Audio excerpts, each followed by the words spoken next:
Salawat dan salam berlafazkan Allahumma salli wa sallim wa karim ala hadan nabiyil karim Muhammadin sallallahu alaihi wasallam wa ala alihi wa sahbihi ajma'in. Ayah ibunda yang dirahmati Allah Subhanahu wa taala, mungkin di antara kita banyak yang bertanya-tanya di dalam hatinya, siapa kira-kira ananda yang berbicara di depan ini? Atau mungkin dari ayahanda bertanya di dalam hatinya, siapa kira-kira ananda yang berbicara di depan ini? Saya lihat orangnya gagah gitu, ya Pak. Mana tahu cocok jadi satpam di depan pintu gitu. Ataupun mungkin yang ibunda bertanya kepada teman yang di sampingnya, siapa kira-kira ananda yang berbicara di depan ini? Saya lihat orangnya ganteng minimalis gitu. Mana tahu cocok jadi calon menantu gitu. Apalagi mungkin ini baru pertama kali saya menyampaikan tausiah di sini ketika Ramadan. Kalau khutbah Jumat mungkin agak 3 kali ya, tapi kalau tausiah baru kali ini di Ramadan. Banyak yang bertanya mungkin dalam hati, kalau pepatah Indonesia mengatakan kalau nggak sayang maka kalau nggak sayang, kalau nggak kenal maka kenalan ya. Ayah bunda yang dirahmati Allah, nama kami adalah Sori Al-Basilami Ritonga SAG. Ada ritonganya Bapak Ibu. Kalau ada ritonganya biasanya orang Minang mengatakan itu orang bermarga gitu, orang Medan, orang Batak itu. Tapi saya Islam ya Pak, bukan Kristen saya gitu ya. Dan kami bertempat tinggal di Payakumbuh, tepatnya di Insan Cendikia yang ada di Padang Kadulu. Alhamdulillah 9 tahun ini mengabdi di Insan Cendikia Padang Kadulu. Dan umur kami baru 15 tahun Bapak Ibu. Dikali 2 tapi. Jadi 30 Pak. Ya. 15 kali 2 30. Dan alhamdulillah kami sudah menikah, tidak ada niat untuk menambah Bapak Ibu ya. Dan anak 3 tahun menikah, Allah karuniai 1, mudah-mudahan nanti Allah tambah. Amin ya rabbal alamin. Ayah bunda yang dirahmati oleh Allah Subhanahu wa taala, insyaallah pada kesempatan ini kita akan membahas tentang kemerdekaan Islam. Ya, biasanya kita mendengarkan kemerdekaan Indonesia gitu. Ini tiba-tiba ada kemerdekaan Islam. Tapi sebelum itu, ana akan mengutip salah satu hadisnya Rasulullah sallallahu alaihi wasallam yang bisa jadi ini sebagai pukulan untuk kita, ya, sindiran untuk kita. Apa kata Rasulullah sallallahu alaihi wasallam? Man izdada ilman, siapa yang bertambah ilmunya, walam yazdad hudan, ilmunya bertambah tapi petunjuk dalam hidupnya enggak bertambah, kebaikan di dalam hidupnya enggak bertambah, ilmunya ya bertambah tetapi ibadahnya gitu-gitu aja. Kalau orang yang seperti ini, kata Rasulullah sallallahu alaihi wasallam, lam yazdad minallah illa bu'dan, tidak akan ada yang bertambah di dalam hidupnya kecuali hanya akan bertambah jauh dari petunjuknya Allah Subhanahu wa taala. Maka ya Bunda, sebulan Ramadan ini penuh, sebulan Ramadan kita banyak mendengarkan kajian dari buya-buya kita, dari guru-guru kita. Jangan sampai banyak ilmu yang masuk ke dalam hati kita tetapi tidak ada yang kita amalkan, nol sama sekali. Ilmu bertambah tetapi amal ibadah gitu-gitu aja. Kalau ini yang terjadi, lam yazdad minallah illa bu'dan, akan bertambah jauh dari petunjuknya Allah Subhanahu wa taala. Ayah bunda yang dirahmati Allah Subhanahu wa taala, yaitu pembahasan kita tentang kemerdekaan Islam. Biasanya kita mendengarkan kemerdekaan Indonesia. Kalau anak tanya mungkin Bapak Ibu sekalian, kapan kemerdekaan Indonesia terjadi? Mungkin yang anak SD juga tahu itu kapan kemerdekaan Indonesia. 17 Agustus. Dan itu ditandai dengan adanya undang-undang yang mengatur pedoman hidup bernegara. Undang-Undang Dasar 45 kapan ditetapkan Ayah Bunda? Ada yang tahu kapan ditetapkan Undang-Undang 45? Tanggal 18 Agustus, bukan tanggal 17-nya. Itu artinya ayah bunda yang dirahmati Allah, kemerdekaan itu didapatkan ketika suatu negara itu sudah membuat undang-undang yang tetap bagaimana cara hidup bernegara, ada aturannya gitu. Maka kalau anda tanya kira-kira kapan kemerdekaan Islam, kalau seandainya kita buat Islam ini jadi suatu negara, ada yang tahu Bapak Ibu? sejarah-sejarah Indonesia dijajah dulu baru ada kemerdekaannya. Orang-orang Islam juga dulu banyak berperang. Berperang yang paling besar mungkin yang kita ketahui adalah perang Badar. Perang Badar ini pembeda mana yang beriman, mana yang kafir kepada Allah Subhanahu wa taala.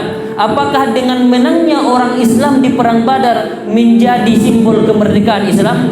Belum tentu Bapak Ibu. Ya, ataupun mungkin ada salah satu kemenangan lagi dalam Islam yaitu Fathul Makkah, di mana dulu orang-orang Islam itu Rasulullah diusir dari kota Makkah. Ketika di Fathul Makkah itu, maka dari Madinah Rasulullah dan para sahabat berjalan ke Makkah dengan leluasa mereka masuk ke kota Makkah itu. Bahkan orang-orang yang tidak mengakui Islam, yang masih melawan Islam, Rasulullah bunuh ketika itu. Apakah ini menunjukkan kemerdekaan Islam? Tidak, ya. Kemerdekaan itu sebagaimana kita katakan tadi, bahwa kemerdekaan itu didapatkan kalau satu negara sudah membuat undang-undang yang jelas bagaimana pedoman hidup bernegaranya. Maka kalau kita sebagai seorang Islam, apa pedoman hidup kita Bapak Ibu? Apa pedoman hidup kita, Pak? Matematika, fisika, Al-Quran, ya Pak. Pedoman hidup kita Al-Quran. Maka Al-Quran itu kapan Allah turunkan? 17 Ramadan. Sekarang 18 Ramadan ya Pak. Berarti kemarin kita sudah ulang tahun ini Bu. Kalau biasanya jumpa dengan 17 Agustus itu meriah ya. Meriah kita merayakan itu. Ataupun mungkin kalau anak kita sedang ulang tahun, pasti setidaknya kita belikan kue, kita kasih hadiah untuk dia. Nah, sekarang kita sebagai orang Islam, kata Allah Subhanahu wa taala, pedoman hidupnya adalah Al-Quran. Syahrul Ramadan alladzi unzila fihil Quran. Di bulan Ramadan diturunkan Al-Quran, dan kita memperingati nuzulul Quran itu 17 Ramadan. Kemarin harusnya kita sudah berbahagia nih Bapak Ibu, ya. Tidak harus seperti anak kita ulang tahun karena 17 Ramadan kemerdekaan Islam, beli kue, pasang lilin gitu kan, kita tiup-tiup lilin. Enggak seperti itu merayakan kemerdekaan Islam ini. Bagaimana cara merayakannya? Karena kita tahu 17 Ramadan itu diturunkan Al-Quran, setidaknya karena kita cinta dengan pedoman hidup kita tahu pedoman hidup itu diturunkan persis di hari itu, maka harusnya Bapak Ibu kita sediakan waktu, kita ambil wudhu, ambil Qurannya, duduk paling tidaknya 5 menit, kita sediakan waktu untuk membaca Al-Quran, menunjukkan bahwa Al-Quran itu memang betul-betul diturunkan di 17 Ramadan. Kemarin 17 Ramadan ada yang melakukan seperti ini Bu. Kita sadar ini nuzulul Quran, diperingati sebagai turunnya Al-Quran, lalu kita mengambil mushafnya, kita baca karena kita tahu sekaranglah hari turunnya gitu. Maka Bapak Ibu ya, tadi sudah kami ingatkan, jangan sampai ilmu dapat tapi enggak kita amalkan. Pulang nanti dari sini atau setidaknya besok ya subuh, kita usahakan itu memang betul-betul kita ambil Al-Qurannya, kita sediakan waktu fokus untuk baca Al-Qurannya, walaupun mungkin hanya 5 menit, menandakan memang kita tahu bahwa Al-Quran itu sekarang nih diturunkan. Tapi mungkin ayah bunda yang dirahmati Allah, nanti akan ada yang bertanya, Ustaz, anak nggak pandai baca Quran Ustaz gitu. Ya, kalau mungkin yang anak-anak nggak pandai baca Quran, dia nggak mau untuk belajar. Maka Bapak Ibu mungkin kita yang sudah tua, yang sudah 40 tahun, 50 tahun ya, sudah dekat-dekat mungkin menemui Allah Subhanahu wa taala. Kalau kata Rasulullah, a'maru ummati ma baina sittina ila sab'in. Umur umatku itu hanya berkisar 60 sampai 70. Maka kalau mungkin sekarang umur kita 50 tahun, ya paling tidaknya nanti 10 sampai 20 tahun lagi mendekat kepada Allah Subhanahu wa taala, itu akan Allah panggil gitu. Maka orang yang seperti ini biasanya malu baca Quran. Kalau tidak pandai belajarnya, lebih malu lagi. Maka ada satu hadis dari Rasulullah sallallahu alaihi wasallam, mudah-mudahan ini bisa menyemangati kita agar tidak malu membaca Al-Quran. Apa kata Rasulullah sallallahu alaihi wasallam? Ini hadisnya sahih Bapak Ibu. Walladzina yaqra'una al-Qur'an, dan orang-orang yang membaca Al-Quran wa yatata'ta wa huwa alaihi syaq. Ketika dia membaca Al-Quran itu wa yatata'ta, dia terbata-bata membaca Al-Qur'annya. Terbata-bata Bapak Ibu. Wa huwa alaihi syak. Sudah terbata-bata membaca Al-Qur'annya, sulit untuk mengucapkan huruf-hurufnya. Bu, ini bahasanya Rasulullah yang sangat halus, yang sangat kita mendengarnya nggak sakit hati kita. Mungkin kalau saya nih gitu, ada santri saya mungkin yang ketika mengaji Quran ana ajari, ketika diajari sulit untuk mengucapkan hurufnya, terbata-bata gitu. Gitu. Kalau ana mungkin mengatakan tidak pandai baca Quran, ya.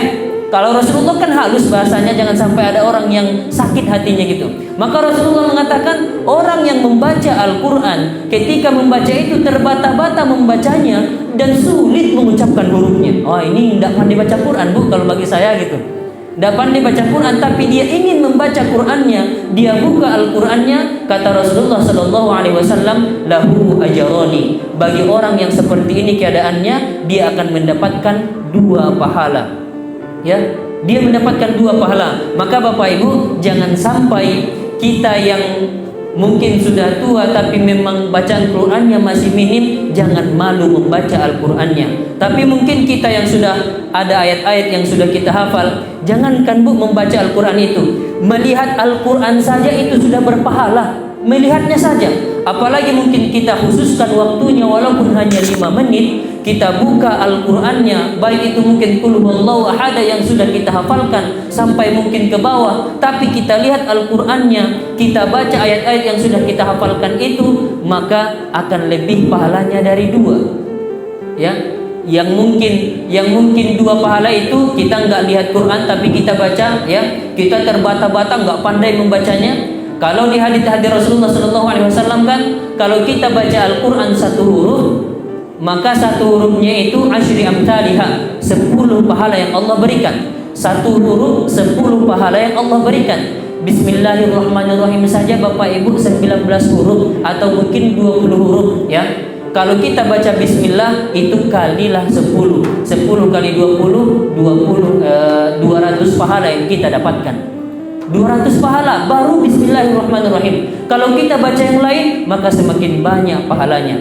Maka ya Bunda yang dirahmati Allah, jangan pernah malu untuk belajar Al-Quran, untuk membaca Al-Quran. Kalau adik-adik mungkin yang masih kecil, yang belum baca Quran, yang belum pandai baca Quran, dia masih belajar. Tapi untuk kita yang sudah tua ini, ya, maka kalau mungkin kita sediakan waktu 2 tahun Bapak Ibu, kita sediakan waktu mungkin setiap hari 20 menit mungkin untuk belajar Al-Quran, baik mungkin dengan suami kita, yang suami mungkin baik dengan istri kita atau dengan anak kita, mungkin kita sediakan waktu 20 menit tapi serius kita untuk mempelajarinya selama 2 tahun. Kemungkinan orang yang paling susah diajari sekalipun selama 2 tahun kalau semangat ia mempelajarinya, maka insya Allah akan pandai Bapak Ibu, ya. Maka selama 2 tahun mungkin, atau mungkin paling setahun ini biarlah malu, setahun ini biarlah mungkin dicaci maki orang belum pandai baca Quran, tapi nanti setelah kita selesai belajarnya, kita sudah pandai membacanya. Yang biasa anak-anak di sini yang baca Quran, kita sekarang jadi gurunya gitu. Maka ibu yang dirahmati Allah, sebisa mungkin sebelum Allah memanggil kita ke hadapannya, kita pelajari Al-Quran, karena Al-Quran itu terlebih di Ramadan Allah turunkan sekarang di bulan Al-Quran. Maka ibu yang dirahmati Allah, spesialnya bulan Ramadan ini bukan karena kita puasa di dalamnya. Banyak mungkin orang yang berpikir di dalam hatinya ketika diucapkan kata Ramadan, yang ada di dalam hatinya puasa. Ketika bulan Ramadan puasa. Tapi Bapak Ibu yang dirahmati Allah, ketika Allah menyebutkan kata Ramadan di dalam Al-Quran, dan kata Ramadan itu hanya 1 kali kita jumpai dalam Al-Quran, Allah enggak menyandingkannya dengan puasa. Tetapi Allah katakan, Al-Baqarah 185, Syahrul Ramadan alladzi unzila fihi Al-Quran. Bulan Ramadan itu bulan diturunkannya Al-Quran. Ketika Allah sebutkan nama Ramadan di dalam Al-Quran, Allah sandingkan dengan Al-Qurannya. Kalau kita buat mungkin satu analogi Bapak Ibu, kalau kita pergi jalan-jalan ke kota Padang nih, kita jalan-jalan ke kota Padang, apa yang identik dengan kota Padang Bapak Ibu? Ada mungkin apa Pak?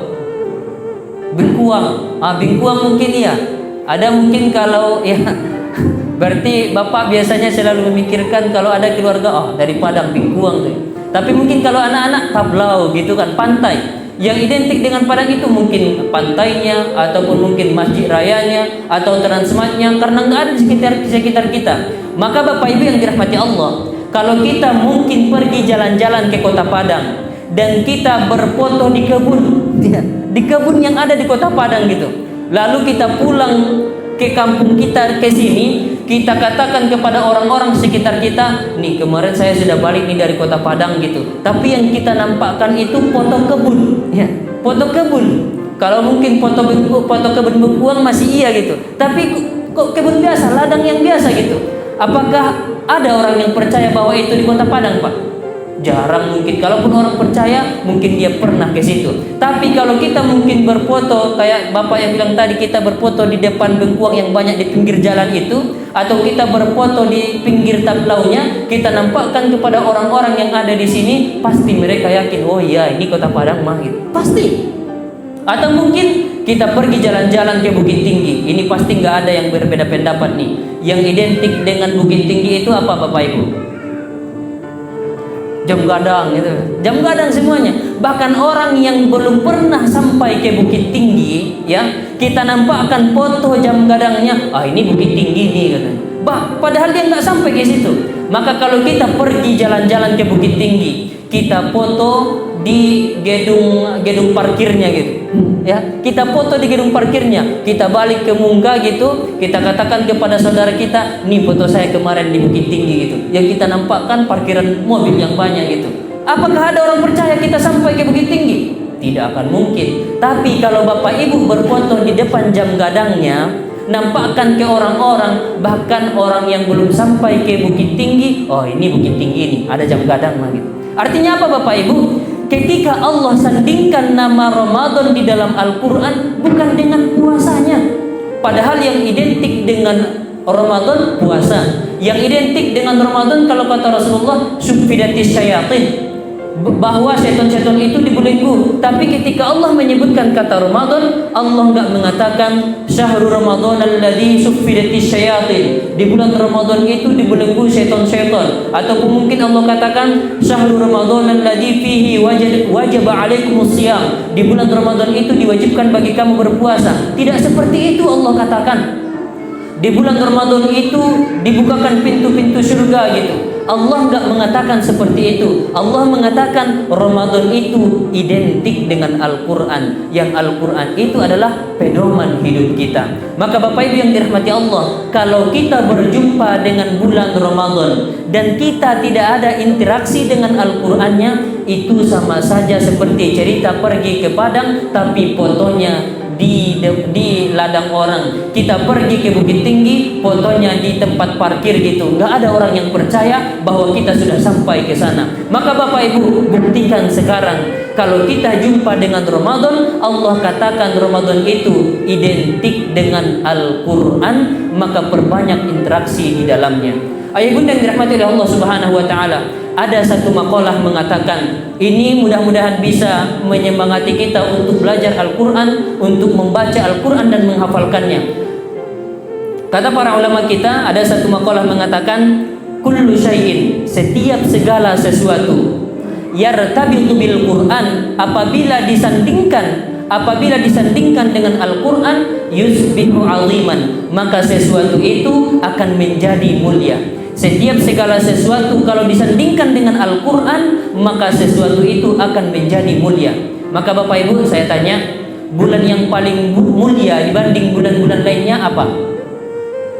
Bulan Ramadan. Sekarang, tahu kenapa bulan Ramadan menjadi bulan yang paling mulia? Bukan karena kita berpuasa, tapi kata Allah, karena diturunkan Al-Quran di bulan Ramadan, maka jadilah Ramadan itu sayyidus syuhur, penghulu sekalian bulan. Dan di bulan Ramadan ini ada satu malam. Malam itu yang lebih baik dari 1000 bulan. Bukan 1000 malam, yang lebih baik dari 1000 bulan, yang kita sebut dengan malam Lailatul Qadar. Dan kita nanti akan mencari-carinya. Tahu Bapak Ibu kenapa Lailatul Qadar itu menjadi malam yang paling lebih baik dari 1000 bulan? Bukan karena Lailatul Qadar itu sendiri, bukan karena malam itu. tapi karena Al-Quran diturunkan di dalamnya. Kata Allah, Inna anzalnahu fi lailatul qadar. Sesungguhnya kami menurunkan Al-Quran pada malam Lailatul Qadar. Karena Al-Quran itu turunnya di Lailatul Qadar, jadilah malam itu yang lebih baik dari 1000 bulan. Dan ada satu malaikat, Bapak Ibu. Malaikat itu pemimpin sekalian para malaikat, ya. Tahu siapa? Malaikat Jibril. Kenapa malaikat Jibril menjadi penghulu sekalian malaikat? Karena malaikat Jibril lah yang membawa Al-Quran langsung dari Allah Subhanahu wa Ta'ala untuk disampaikan kepada Rasulullah Sallallahu Alaihi Wasallam. Karena malaikat Jibril yang menyampaikan Al-Quran kepada Nabi Muhammad Sallallahu Alaihi Wasallam, jadilah malaikat Jibril itu pemimpin sekalian para malaikat. Dan ada satu nabi, Bapak Ibu, nabi akhir zaman, Khatamul Anbiya, dan dialah pemimpin sekalian para nabi dan rasul. Padahal datangnya di akhir. Masa pemimpin datangnya di akhir gitu? Ya, harusnya sezaman lah gitu, ya. Maka nabi itu adalah Nabi Muhammad sallallahu alaihi wasallam. Kenapa Nabi Muhammad menjadi pemimpin sekalian para nabi dan rasul? Karena Al-Quran itu diturunkan kepada Rasulullah sallallahu alaihi wasallam. Jadilah Rasulullah Khatamul Anbiya, penutup sekalian para nabi, pemimpin sekalian para rasul. Dan ada satu umat akhir zaman, kata Rasulullah, umat itulah yang lebih mulia dari umat-umat sebelum-sebelumnya. Dan umat itu tahu siapa, Bapak Ibu? Umatnya Rasulullah Sallallahu Alaihi Wasallam. Kita sekarang ini adalah umat terbaik, kata Rasulullah. Karena apa? Karena Al-Quran diturunkan kepada Rasulullah yang tujuannya untuk disampaikan kepada kita sebagai umatnya Rasulullah. Karena Al-Quran itu tujuannya disampaikan kepada kita, maka jadilah kita umat yang paling mulia dibanding umat-umat lainnya. Dan demi Allah, Bapak Ibu, kalau kita menjadi manusia yang paling mulia di antara manusia yang ada sekarang, maka dekatkan diri kita dengan Al-Quran, perbanyak interaksi dengan Al-Quran, tadabburi Al-Qurannya. Kalau bisa hafalkan Al-Qurannya, maka jadilah kita manusia yang paling mulia di atas dunia ini. Apa kata Rasulullah Sallallahu Alaihi Wasallam? Dalam satu riwayat Rasulullah mengatakan, khairukum, manusia yang paling baik di atas dunia ini adalah man ta'allamal Qur'an, orang yang mau belajar Al-Quran, wa 'allamahu, dan orang yang mau mengajarkannya. Maka Bapak Ibu yang tadi mungkin yang belum pandai baca Quran, jangan sampai kita Allah jemput ke hadapannya tapi belum menjadi orang terbaik. Kalaupun kita mungkin ada yang malu mempelajari Al-Qurannya mulai dari Iqra kembali, kata Rasulullah, kalau kita belajarnya sekarang, Bapak Ibu, walaupun sudah tua, khairukum, kita menjadi orang terbaik dari orang-orang yang ada sekarang. Karena apa? Bukan karena kita paham semua Al-Qurannya, tapi karena kita mau mempelajarinya. Maka Bapak Ibu, sebisa mungkin kita luangkan waktu untuk belajar dengan Al-Quran. Terlebih ini Ramadan. Ramadan itu juga bulannya Al-Quran. Seluruh kitab-kitab yang Allah berikan kepada nabi-nabi sebelumnya, termasuk Al-Quran ini, semuanya Allah turunkan di bulan Ramadan. Maka dekatkan diri kita dengan Al-Quran. Dalam arti kata, Bapak Ibu, di genggaman kita ada Al-Quran, kita pegang Al-Quran itu. Di bibir kita, di lisan kita ada Al-Quran. Lewat bacaan-bacaan kita, di dalam hidup kita ada Al-Quran, lewat interaksi dengan sesama. Maka dimanapun kita berada, sebisa mungkin tunjukkan Al-Quran itu lewat yang kita bisa, baik dari bacaan, dari genggaman, dari perilaku kita. Maka ini akan menunjukkan kita adalah orang istimewa di hadapan Allah Subhanahu wa Ta'ala. Terakhir, ayah bunda yang dirahmati Allah Subhanahu wa Ta'ala, mudah-mudahan ini juga bisa menjadikan kita untuk bersemangat belajar Al-Quran. Kata Rasulullah Sallallahu Alaihi Wasallam, Inna lillahi ahlina minan nas. Sesungguhnya di atas dunia ini, di sisi Allah Subhanahu Wa Taala, ada yang Allah anggap sebagai ahlina, sebagai keluarga. Di atas dunia ini ada yang Allah anggap sebagai keluarga. Kalau kita mungkin Bapak Ibu dianggap bupati sebagai keluarganya, senang tak kita? Oh, senang kali itu. Atau mungkin Pak Wali gitu, ya, dianggap Pak Wali kita sebagai keluarga kita, ya, pasti senang kita, ya, orang penting ini gitu. Dan Bapak Ibu, Rasulullah mengatakan ada di atas dunia ini yang Allah anggap sebagai keluarga. Setelah Rasulullah menyampaikan ini, ditanya oleh para sahabat, "Man hum ya Rasulullah?" Siapakah mereka wahai Rasulullah? Maka Rasulullah sallallahu alaihi wasallam menjawab, "Hum ahlul Quran." Mereka itu adalah ahli-ahli Al-Quran. Siapa itu ahli Al-Quran? Orang yang mau mempelajarinya, orang yang mau mengajarkannya, orang yang mau mentadabburinya, orang yang mau menghafalkannya, terlebih orang yang mau mengamalkan isi Al-Quran itu sendiri dalam kehidupannya. Maka dia itulah ahli Allah. Mereka itulah keluarganya Allah di atas dunia ini, wa khassatuh, dan orang-orang istimewa di sisi Allah Subhanahu wa taala. Mungkin ini yang dapat kami sampaikan, ya yang dirahmati Allah. Mudah-mudahan ada kebaikan yang bisa kita ambil darinya, dan kalau ada kesalahan mohon kembalikan lagi kepada kami agar kami pandai mengoreksi diri untuk menjadi insan yang lebih berarti. Dan Bapak Ibu yang dirahmati Allah, sebagaimana kami sampaikan tadi, kami ini orang Batak Bapak Ibu, ya orang Medan gitu. Kalau orang 50 kota kan bahasanya lembut-lembut gitu. Sekali bicara langsung sampai ke hati, lembut gitu, senang kita mendengarkannya gitu. Kalau orang Medan Bapak Ibu baru nyapah dia, ini nyapah, dikira orang ngajak berantem itu gitu. Maka Bapak Ibu, kalau mungkin ayah ibunda merasakan bahasa kami ini kasar gitu, ini bahasa yang paling halus yang kami pilihkan. Mohon maaf atas segala kesalahan. Wabillahi taufiq wal hidayah. Assalamualaikum warahmatullahi wabarakatuh.